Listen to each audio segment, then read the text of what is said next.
Good morning, traders. It is Monday, the 10th of July, 2017. It's 9:02 a.m. In on the East Coast. Thanks for joining me this morning for another Trader Bite. Derivatives trading involves substantial risk of loss and is not suitable for all investors. Past performance is not necessarily indicative of future results. The market stance this morning. Crude is the laggard again. Crude has dropped 33 cents to 43.89. A slight push up on the reopen overnight and then a trend down. It's resting now. We have a B-shaped profile in there. Again, trading 43.88 and down 0.81%. The Russell's down 4.6 points at 0.33%. The leader this morning is the DAX up 49 points, 0.4%, followed by the Eurostoxx and the Bund. Strength in Europe there. And then we get the U.S. Treasury up 0.16% or 8 ticks. The S&P 500 down 1 point. Overall, mixed bag today. We have some indices that are strong and some of the safety assets that are weak. The euro, the euro FX, the Japanese, and so on. So we have a mixed bag. Again, currently the S&P 500 is trading near lows, overnight lows. A fairly standard range overnight in that product. As far as the news, not too much to talk about here, but we do have a busy week ahead. Overall, the overview of where we stand can be attained just by looking at any calendar online. As far as what we're expecting today, we're not really, we don't have anything that's remaining on deck here except for consumer credit at 3 o'clock Eastern for May, expecting 12.0. No speakers remaining. I want to remind you that we do kick off earnings this week, I believe. So that's coming into play. As far as what we have for the week, tomorrow we have the U.S. job jolts openings for May. We have wholesale inventories at 10 and wholesale trade, all three numbers at 10. We have Fed Speaker Williams tonight at 11 o'clock Eastern. And then tomorrow we have Fed Speaker Brainard at noon. On Wednesday, this is the important day. On Wednesday in Europe, we have the UK ILO employment rate at 4:30 Eastern, 9:30 UK time, followed by other jobs numbers. We also get the Eurozone industrial production at 5 a.m. Eastern, and then at 10 a.m. Eastern, we get the Bank of Canada rate decision. The consensus is for a raise of 25 basis points, but Goldman Sachs released a report this morning saying they're not likely to raise until October. The key element of Wednesday is the Fed Chairman Yellen's testimony to Congress, which starts at 8:30 a.m. That's an hour before the market opens. Fed Speaker Yellen at 8:30 a.m. on Wednesday. That's going to be something to watch. We also get on that day at 10 again. Fed Speaker Yellen is in front of the U.S. House panel, and then we get Beige Book on that Wednesday at 2 o'clock. We get Fed Speaker George at 2:15. So lots going on Wednesday. Thursday, we get CPI out of Germany at 2 a.m. At 8:30 a.m. Eastern, we get U.S. PPI core for June, expecting 0.1, and the monthly budget statement at 2. Fed Speaker Yellen again on Thursday. She continues on to the Senate banking panel at 10 a.m. Eastern. At 11:30, we get Fed Speaker Evans. So that's Thursday. Friday, tons of stuff coming across from Europe, a lot of different numbers. I'm not going to go through them. The U.S. has 8:30 U.S. retail sales advance.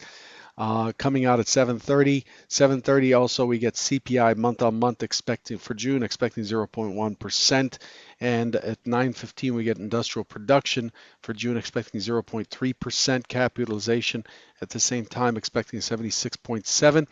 And we also get 10 a.m. University of Michigan confidence, the prelim number. This is the one that's likely to move us. That's at 10 a.m. on Friday, and then also at 10 a.m. The U.S. business inventories for May at 0.3% expected. 9:30 that morning we get Fed Speaker Kaplan. So with that being covered there, it's clear that there's a lot that we're likely to get this week.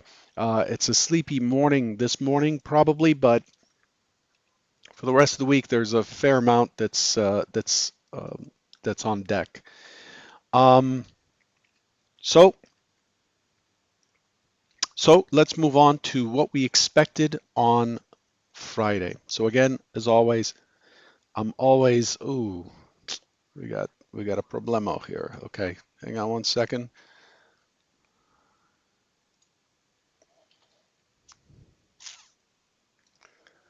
Because I've changed my setup here, my software is not able to.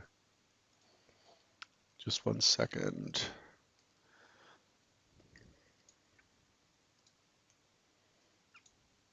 Okay, here we go. Let's enlarge that for you, and we'll put the whiteboard on top. I'm traveling, so things are not where they should be. Okay, so here's what we expected on Friday. So Friday's primary hypothesis, and if you have been paying attention, you'll notice that the primary hypothesis has really worked out maybe once or twice at tops per week. Most of the time, we get the second hypothesis, which is the reversion hypothesis generally. But Friday, we expected an open auction, market going sideways, and an expected a push to about 24.20 before the market gets its impulse down, and then we get the continuation to continue this move down. So this move down, actually this move down flagged, and then the expectation is for continuation lower. We didn't get that. Instead, we got exactly this. Um, a quick open auction that drops a little bit on the open, and then we get our main moves pushing up. 25, ooh, 25 being the high. I'm not able to draw with this mouse. 25 being the anticipated high of the day before the market turns over and closes in balance. This is what actually happened. Here's what we saw on Friday. So again, this is what we expected. So the expectation was for it to push through to 24.10, potentially 24.8. We did not get that.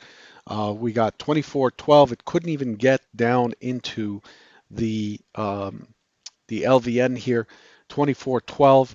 We get our first impulse up. That is an unusual move there, or an uncommon move, 5.75 points.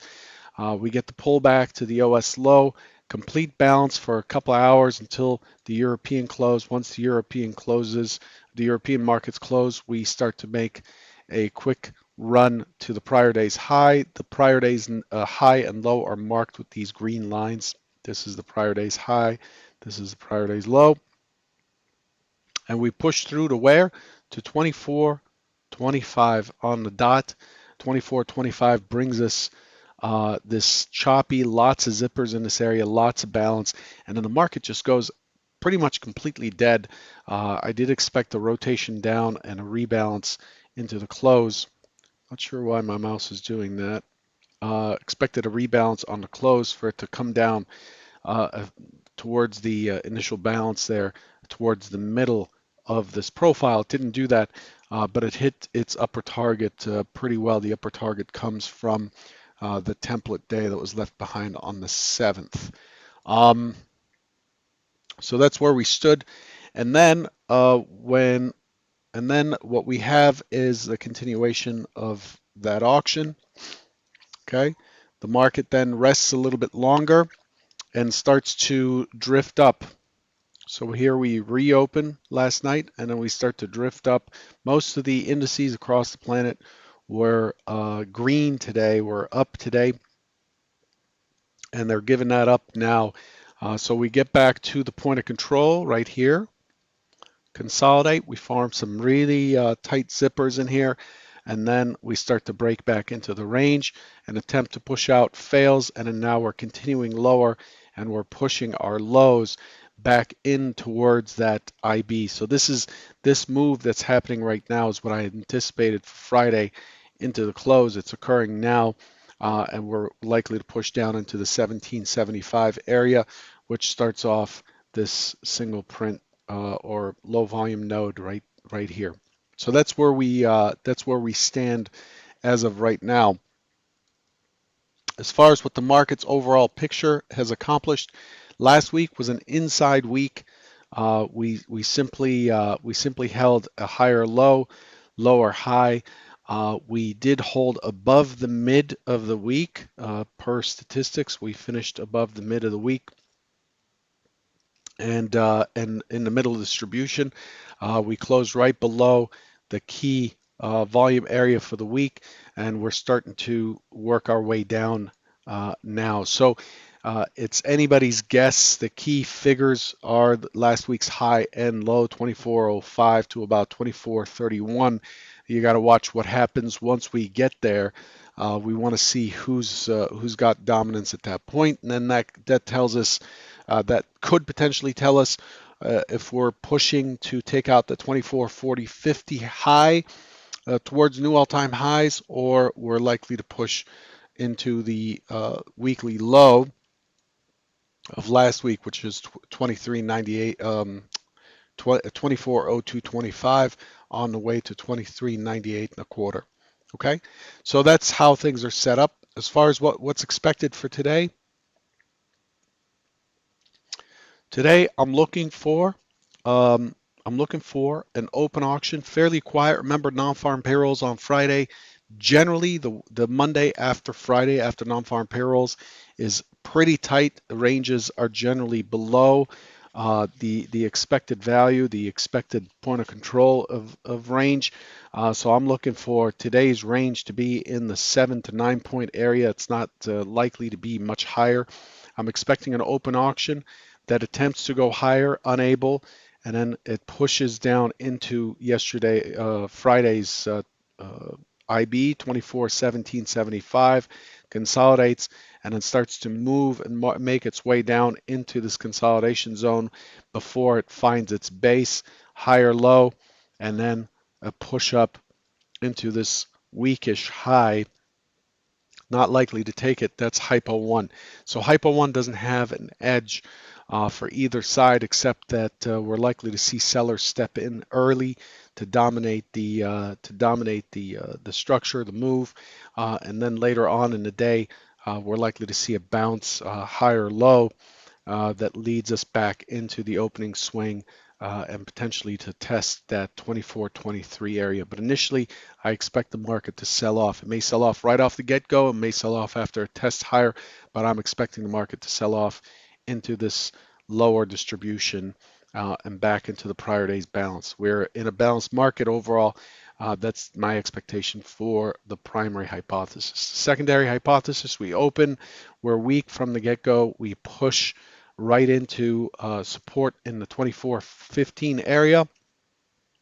We get our bounce, we get our higher low, and then we start to tackle. We get our impulse up to 24.23, consolidate in this area, push through, and then finish somewhere in line with the 24.23. So this hypothesis is looking for a test lower, but the impulse is up and into 23 once we balance out the once we take out the overnight low. We're likely to balance overnight inventory and start pushing up and consolidate again so that we might end up with a profile that looks something like this: a taper at the low and again pushing towards the high with the point of control in the same spot. Okay, so that's hypo 2. So it's summer. Just remember that things are likely to slow down in the summer here. They have been slowing down. It's really important for you to take a moment and decide what you're aiming for. What are your goals? And I got to tell you again, I know this is boring, but you've got to remember that if you don't set a goal, then you don't know what you're measuring against. If you don't know what you're measuring against, then you're probably not journaling and not discovering what your errors are, what areas work, what areas do not for you, and therefore progress is likely to be slow, and then you're likely to find yourself being frustrated by the fact that you're not making progress and you're losing time and potentially losing money. So, yes, we talk about risk a lot. We talk about what is necessary to make money, as in having some sort of a written plan. But if you're not writing down what is going on versus what you expect, I've got to frankly tell you that you can keep doing that. You'll be okay, probably, hopefully, but overall, you're not making the kind of progress you should be making or expect to be making. And in the first place, in trading, progress comes slowly. It takes longer than we expect generally to see our returns if we're going to get there. But these are the things that are going to make you, not doing these things, not journaling, not setting goals, not comparing your performance against your goals at the end of the week. These are the things that other people are doing, and they're more likely to attain their goal than you are. So think about it, get it done. Good luck, and I'll catch you tomorrow. Take care.